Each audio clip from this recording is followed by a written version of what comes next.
আওয়ামী লীগকে ওয়াশিং মেশিনের সাথে তুলনা করলেন বিএনপির সিনিয়র যুগ্ম মহাসচিব অ্যাডভোকেট রুহুল কবির রিজভী।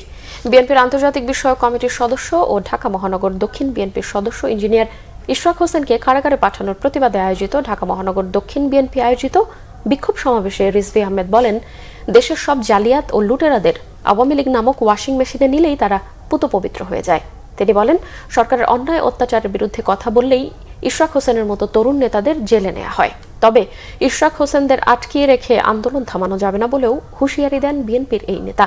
বিক্ষোভ সমাবেশে ঢাকা মহানগর দক্ষিণ বিএনপির আহ্বায়ক আব্দুস সালাম ইশরাক হোসেনের নিঃশর্ত মুক্তি দাবি করে বলেন, জীবিত থাকাকালীন সাদেক হোসেন খোকাকেও অনেকবার কারাগারে নেওয়া হয়েছিল, আর ইশরাক হোসেন তারই সুযোগ্য সন্তান, তাই তাকে জেলে নিয়ে আটকানো যাবে না বলেও মন্তব্য করেন তিনি। বিএনপি নেতাকর্মীরা বুলেট আখ্যায়িত করে রিজভী বলেন, আজ যারা ব্যাংক জালিয়াতি করছে, যারা দেশ লুটপাট করছে, সরকার তাদের জেলে নেয় না, অথচ যারা তাদের দুর্নীতির বিরুদ্ধে কথা বলছেন তাদেরকে জেলে নেওয়া হচ্ছে। যত পাপ করুক, যত চুরি করুক, যত খুন করুক, ওই আওয়ামী লীগের ওয়াশিং মেশিনের মধ্যে দিয়ে ঢুকলে সব সাফ সুতরা, সব পরিষ্কার হয়ে যায়।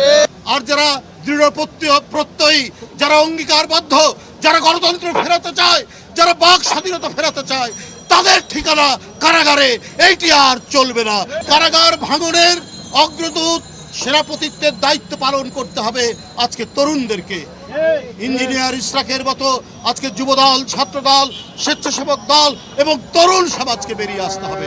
দেখবেন শেখ হাসিনা, দেখবেন আওয়ামী লীগের সরকার ভীত শৃগালের মতো, ভয় পাওয়া শিয়ালের মতো পালিয়ে